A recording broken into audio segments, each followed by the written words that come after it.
Jonathan Gregory Brandis was an American actor, director, and screenwriter. Beginning his career as a child model, Brandis moved on to acting in commercials and subsequently won television and film roles. At the age of 17, he landed the role of Lucas Woolonshack, a teen prodigy on the NBC series Sequest DSV. The character was popular among teenage female viewers, and Brandis regularly appeared in teen magazines. In November 2003, Brandis died after hanging himself at the age of 27. Early life. Brandis was born in Danbury, Connecticut. He was the only child of Mary, a teacher and personal manager, and Gregory Brandis, a food distributor and firefighter. He began his career as a child model at the age of 4, and began acting in television commercials. Career. At the age of 6, Brandis won the role of Kevin Buchanan on the soap opera One Life to Live. He moved to Los Angeles with his family at age 9, and made guest appearances on shows such as L.A. Law, Who's the Boss, Murder, She Wrote, The Wonder Years, Full House and Kate and Alley. At the age of 14, he received his first starring role, as Bastian Bucks in The Never-Ending Story 2, The Next Chapter.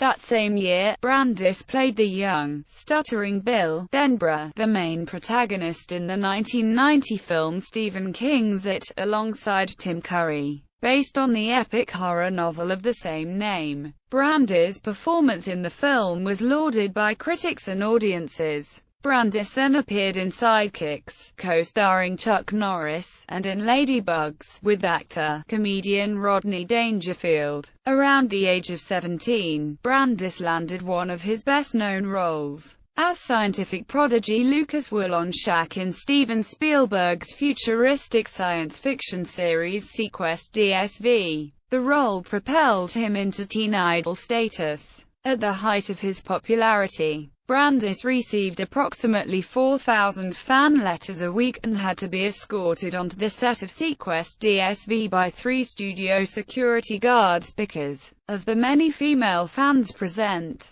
During his stint on Sequest DSV, he co-wrote and produced an episode of the series titled The Siamese Dream. He also voiced Muzzenrath, an evil young sorcerer and necromancer, in Disney's animated series Aladdin. After Sequest DSV was cancelled in 1996, Brandis appeared in the television film Her Last Chance, starring Kelly Martin. His next role was in the television film Born Free, a new adventure. Shot in South Africa, the film also starred Chris Noth as Brandis's character's father. He continued his career in supporting roles in Outside Providence and Ride with the Devil. In 2000, he co-starred in Bad Girls from Valley High, which, because of distribution problems, was not released until 2005. In 2002, Brandis had a small role in Heart's War. The following year, he was cast in 111 Gramercy Park, a pilot for ABC that was not picked up by the network. He made his final on-screen appearance in Puerto Vallarta Squeeze, starring Harvey Keitel and Scott Glenn.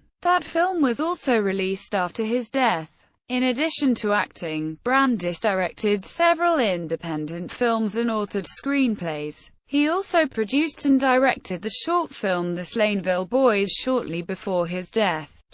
Shortly before midnight on November 11, 2003, Brandis hanged himself in the hallway of his Los Angeles apartment building. He was discovered by friends who called paramedics, who transported the actor to Cedars-Sinai Medical Center. Brandis died there on the afternoon of November 12 from injuries he sustained from the hanging. Brandis did not leave a suicide note. After his death, friends said that he was depressed about his waning career, which had continued to decline in the final years of his life. He was also reportedly disappointed when his appearance in the 2002 war drama Heart's War, a role he had hoped would revive his career, was significantly reduced in the film's final cut. One friend admitted to People magazine that Brandis had begun drinking heavily and had said that he intended to kill himself. Paul Peterson, a former child actor and president of A Minor Consideration, an organization that deals with issues affecting child actors, stated,